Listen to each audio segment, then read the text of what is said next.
Hello again. Thank you for joining. Today's topic is about distance healing. I want to explain a little bit more about what I've come to know and understand as to how and why distance healing, energy healing works. Okay, so let's get started with the idea that I feel like a lot of what I'm going to uncover, or there's going to be a recurring theme. Let's say this. This is unpacking what we have come to know or have likely been taught to believe in linear physical reality. So, many of us feel like even this physical world that we're in is very concrete. And I use the word linear because right in this idea of the concrete world is if I don't see it, then it doesn't exist. And that's what many of us have been taught by Western science. Western science is taking great strides, but as you dive into energy healing, there's this beautiful space to unpack yourself from these things that really don't serve. So we've likely been taught that if we can't see it, if it's not physical manifestation, then it's not here. And the first thing that I want to share is about the 3D physical world that we've come to know is quote unquote real. Let's start with the atom. So, everything's made up of molecules. Molecules are made up of atoms. When science looks at atoms themselves are 99, I believe, 0.9% empty space. So this means that everything that makes up, even the things that we've come to know as concrete, physical, and again, I'm going to use these kind of quote unquote reality, is actually empty space. And just when we marry that with quantum physics says, a lot of things are formless and don't exist until a person looks at it. And then when you look at it, it's almost like you collapse the wave function, and then there it is. Your consciousness calls it into existence.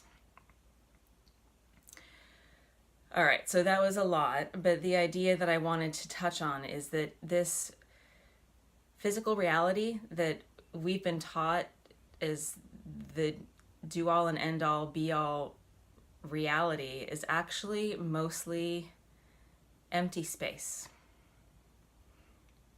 So just sit with that for a second. See, notice how that makes you feel. For me, it feels pretty expansive because then when I start to tune into the fact that I'm made up of atoms, everything in our world is made up of these atoms that are continually rearranging themselves, almost waiting for us to see them, and made up of mostly empty space.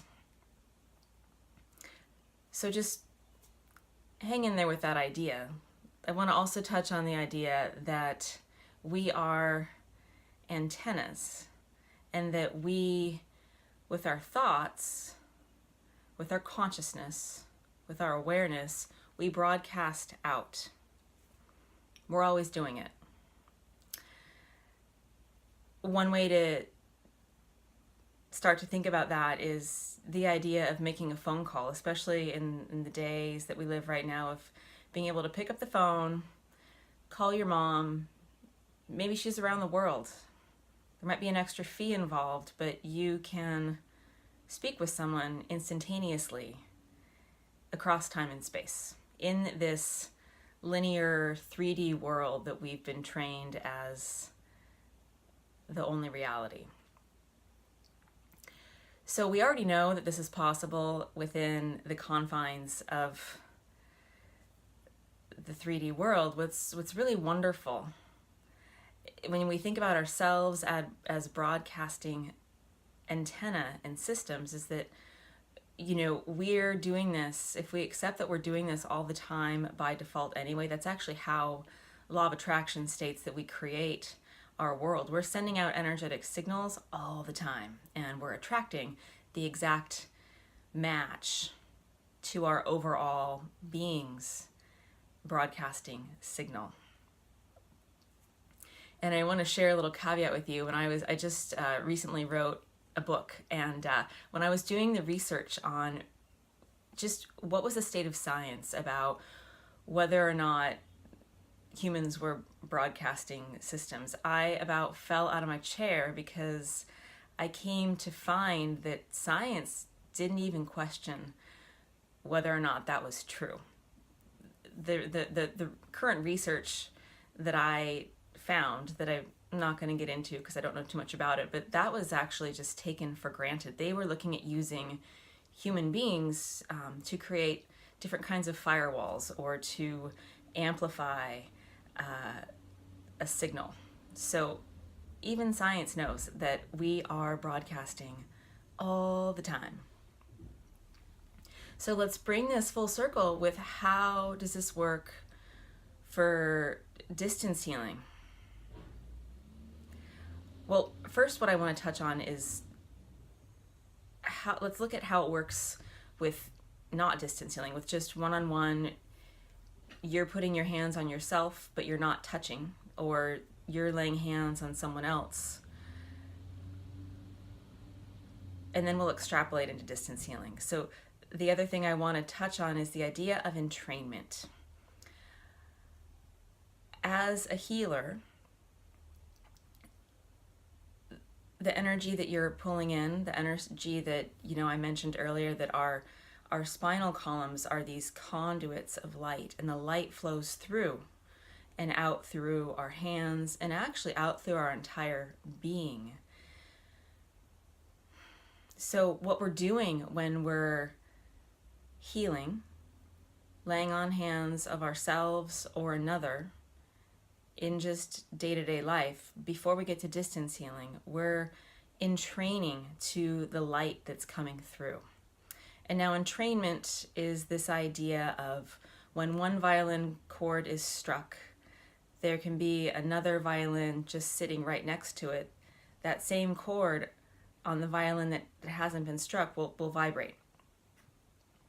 Entrainment was also discovered with pendulum clocks on, I think this was, at least 80 years ago, on military ships. And all the pendulum clocks, the pendulums started off swinging at random, and within about 20 minutes, every single time, all of the pendulums ended up swinging their little tick-tocks back and forth in training to what scientists, quantum physicists have started to call it as this collective consciousness, or I offer the universal field.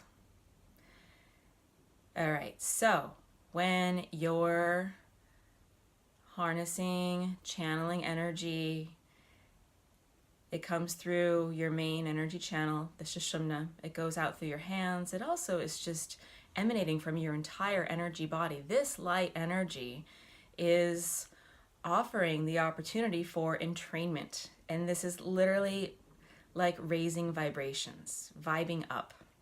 This is why when you experience energy healing, you often feel like you've had an energetic massage, or like your aura has been cleansed. It feels very much like going for a walk in the forest, like taking a nice long swim in the ocean. Like this type of clearing is possible because when we're open to receiving it, the energy can help us, our energetic bodies and beings, remember this naturally high vibration that we're meant to hold. So you, as a healer, whether you're working on yourself or whether you're working on another, in face-to-face, one-on-one, not distance healing, you're offering the opportunity for entrainment of each and every chakra and of the entire aura. And now let's add that to this idea that we can send signals, that we are always sending signals and energy all the time. So when we have the intention And there's different techniques that you can use to send distant healing. But the most important thing is your awareness and your intention to send the healing. Across time and space, you can send that high vibrational energy that you're harnessing to someone else around the world, much like if you were calling your mother on a cell phone to say hello. It doesn't have to be that grounded down in 3D reality, but just simply by your attention and your awareness to send that healing. If that person is open to receiving it, they will receive it. They will entrain or lighten up or raise their vibration. And I want to share a little caveat with you. The previous broadcast I mentioned about astral travel and about asking for permission in the astral. And when you start to work across time and space, a lot of the work that you do is in the astral. And I mentioned that even if you get it wrong, the energy is never lost when you're sending healing energy. And when I was starting to work in astral and ask for permission to send healing to people in places that I did not know, that I had never met, but I could tell or I felt instinctively needed healing energy, it was really cool to watch back in 3D reality the positive effects of this healing energy. And the thing I wanted to share with you was I've had a couple friends, people that I did know, but I knew weren't able to pick up the phone and give me permission, as in, hey Lisa, yes, of course. I just asked them in the astral, and then within a couple days, they, out of the blue, would just text me and say, oh my gosh, I feel so amazing, and I just wanted to thank you for being in my life, and thank you for being my friend. And for me, that was just so perfect, because that was confirmation that A, the healing had worked, that they were feeling better, and B, they didn't really know why they were calling to thank me and say hello and thank you for being in my life, but I felt like that was their higher self, or I knew that was their higher self saying, hey, thank you. I received that healing energy. So I wanted to share that little story just to share with you sort of how this works across time and space. Okay, so the other thing that I want to touch on, or spend a little bit of time on, is the first 3 healing symbols in the energy tradition that we know of as Reiki. And there's a variety of symbols in a variety of esoteric practices. A lot of them are overlapping. I want to start with these 3 basic symbols because it turns out there's a lot there with just simply coming to understand what these symbols mean. I recommend you learn to write them. I recommend that you start to work with them. And as with everything, simply your attention, your visualization, your awareness can send these symbols. So I actually am going to up-level my video editing skills, and I'm going to first show you a picture of the Shoku Ray. So you can see it. The Shoku Ray is the symbol for physical healing and energy healing. And it's often known as the light switch. Some people translate it as I bring in the energy. And now if you're living in the northern hemisphere, I've also included arrows as to the way that you would draw this symbol, whether you're drawing it with a pencil on paper, or whether you're drawing it with your hand, or whether you're drawing it in your mind's eye. In the northern hemisphere, you're drawing the energy in a clockwise manner. And when I first saw this symbol, what was so cool, I don't know if you've seen the movie Karate Kid, but Mr. Miyagi in the Karate Kid, he's teaching Daniel before he's going into this competition to wax on and to wax off. And that's literally bringing in the energy and sending it away. And that's also incorporated in this symbol, which is I'm bringing in the energy is what you're doing, whether you draw it with your hand. And if you're drawing it with your hand, it's much like it was depicted in the movie Karate Kid. The energy comes through your hand, right? So you're just drawing this symbol, and the energy's going out through your hand. If you're working one-on-one, it's going right into the person. If you're sending it in the astral, it's going to them just simply by your invoking it. I mentioned there's different ways to send these symbols across time and space. So if it helps you to actually physically sit in meditation and draw it with your hand, as I just did, that's wonderful. If it helps you to physically write it on a piece of paper, you can also do that. If you just simply want to call it to mind and broadcast it out, that also works. The important thing is that you feel connected to sending this intention and this energy. All right, so this symbol, the Shokugure, is used for physical healing. And I use this symbol in every single time I do a one-on-one healing with someone who's laying down on my table right in front of me. Also, every single time that I do a distance healing, because the physical 3D world is in need of so much healing. Actually, I use all three of the symbols that I'm going to present to you in this broadcast all the time, and I'll continue to share with you why it's like sending energy healing. You really can't get it wrong, because the world is in need of healing and of light and of love. And this Shokugure is bringing in the energy, amplifying the energy, turning on the light switch, and allowing, supporting physical healing. Awesome. So let's get to the second symbol, the Seiheki, which hopefully you can see on the screen. This is the emotional healing symbol. This works with the emotional body. All right, so a lot of physical manifestations of illness or lack of well-being come from the emotional body. And science even documents that when someone is emotionally stressed out, it affects oftentimes their physical health. Energy traditions say something very similar. So whenever you're practicing an energy healing on yourself, on someone else, or whether you're sending the healing at a distance, emotional healing is, I offer, also oh so necessary at this juncture on our planet.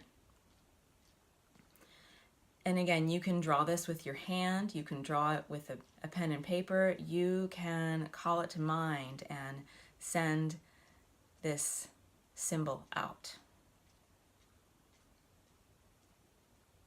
Okay, and then the last symbol that we're going to work with is the Han Shaze Shonen. So check this one out. This one's a little bit more complicated. This one's very similar to the symbol for a stupa in Buddhism.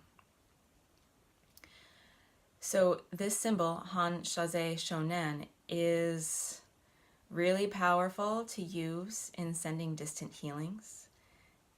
This is the symbol for the mental body.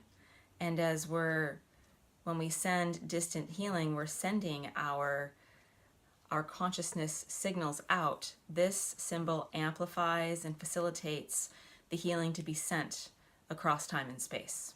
So I recommend using this for every single distance healing, and I also recommend using it for every single personal or one-on-one healing, because this is the symbol also, as I mentioned, for the mental body. So we have our physical body that we know of in this 3D world, and in our aura, our emotional body sits just off the physical body. And then further out from that is our mental body. And our mental body is also linked to the presence or lack of well-being in our physical body. So this could be some sort of thought form, belief system that really isn't optimal, and that's a lot of what humanity is processing and releasing, and that's going to be a lot of what I talk about on this show, is just looking at these beliefs that we've been taught. As I mentioned, we've been taught that if we can't see it, it doesn't exist. We've been taught that the physical world is the do-all, end-all, be-all, and we're actually able to remember, no, I create with my intention, and then 3D reality responds and I see it made manifest. So this mental healing symbol is used to support and facilitate distance healing. It's also used to heal the mental body. And it's also used, I'm only going to touch on this lightly right now. This will be another broadcast. This is also used in past life healing and in working with the Akashic records. The Akashic records are the records of a soul's journey throughout many lifetimes. So we each have our physical body, we have our personality that walks us around every day in the world, and then we have this spiritual aspect. And there's different words to use. I like the word soul because I can really feel that my soul's been with me throughout many lifetimes. And our souls carry with them the memories of past lives. And so the Akashic Records is almost like this beautiful, malleable library for record keeping. And I'm just going to say it lightly, this symbol is also useful for healing within past lives, and this affects us into our future. Which gets me to the meaning of this symbol, Hanshaze Shonen. It is no past, no present, no future. And to me, this means we have the ability that nothing's set in stone. We can rewrite the past. There's no set past. The present is also malleable, as is the future. So the Akashic Records is like this library of books that aren't just unfinished, they're being rewritten all the time. And just think of how freeing that feels. This is the freedom of the flow of information and energy that's available to each and every one of us all the time. And this is, again, how I believe as humanity wakes up, we are going to be able to massively impact the world for healing with light in a positive way. All right. So to close and to bring everything full circle with sending distant healing, you're essentially sending healing energy with your awareness across time and across space. And as with everything that you do, healing and otherwise, your intention, your attention, your ability to harness light energy and work with light are all that's necessary. Practicing is also really wonderful. One of the wonderful things that I just love about this work is that because you are a conduit for healing, every time you're running healing energy for yourself, for someone else, whether you're doing it face to face or across the globe, as you become the conduit, you receive the energy because it's actually flowing through your pipeline first before it goes out into the world. So I've never had an experience of healing where I haven't felt amazing afterwards. And this is because we always receive the energy that we're sending. And this is just such a wonderful notion of karma. Spending the time and the energy and the awareness to send light into the world heals you too. All right, and with that, I hope this is helpful. I recommend working with these symbols on a day-to-day basis if you can, because to go from being able to recognize it on a piece of paper to being able to write it on a piece of paper and know what it means, to being able to send it with your awareness instantaneously and know what it means is really powerful. All right, thank you for joining. Namaste and so much love.